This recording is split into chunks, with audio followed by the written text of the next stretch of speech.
বিএনপির স্থায়ী কমিটির সদস্য মিস্টার নজরুল ইসলাম, জনাব নজরুল ইসলাম সাহেব গিয়েছিলেন নির্বাচন কমিশনে। উনি একটা গুরুতর অভিযোগ নিয়ে আসছেন।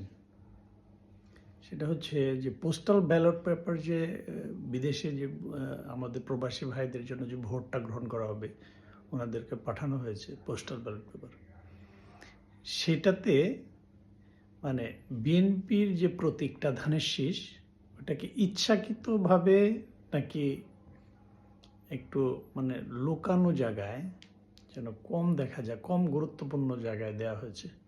ওনার বক্তব্যটা, অভিযোগটা শুনলে আপনারা ক্লিয়ার হবেন। আমরা যখন নির্বাচন কমিশনকে বলেছি যে আপনারা এমনভাবে এই ব্যালট পেপারটা ছাপিয়েছেন যে তার প্রথম লাইনে দাড়িপাল্লা আছে, শাপলা কলি আছে এবং হাত পাখা আছে,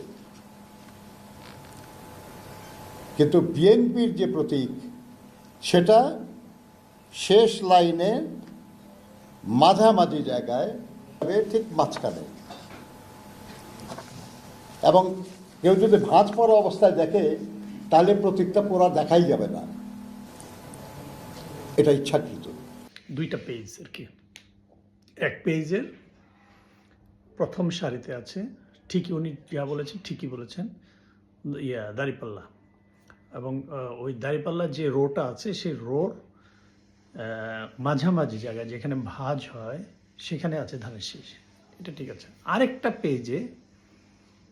পেজে আপনারা দেখবেন, একটু মনোযোগ দিয়ে খেয়াল করেন, যে ওইখানে শাপলাকলি এবং হাত পাখাটাও রয়েছে। যে কিন্তু আমি আবার একটু মানে নিরপেক্ষভাবে, মানে শুধু মানে বলার জন্য বলে লাভ নেই, খুব একটু চিন্তা করে দেখছি এটা কেন এরকম হলো, এটা কি ইচ্ছাকৃত? আমি যেটা আমার অবজারভেশন, সেটা হচ্ছে আপনি দেখবেন যে মানে আলফাবেটিক্যালি যদি আপনি দেখেন, সরায়া এইভাবে যদি আলফাবেটিক্যালি দেখেন, তারপরে ক খ গ ঘ এইভাবে রো রো করে এইভাবে এসছে। যেই পেজে দাড়িপাল্লা, ধ, ধানের শীষ কিন্তু ধ দিয়ে, দাড়িপাল্লার পরেই হবে। তো এটা আমার অবজারভেশন, এটা হয় আসলে। ধ ইচ্ছা করলে তো আপনি ধানের শীষটাকে দয়ের আগে বা পাশাপাশি রাখতে পারবেন না, চাইলেও পারবেন না, এটা উচিত না। যাই হোক, এই জিনিসটা আসলে নির্বাচন কমিশনের পক্ষ থেকে ক্লিয়ার করা উচিত।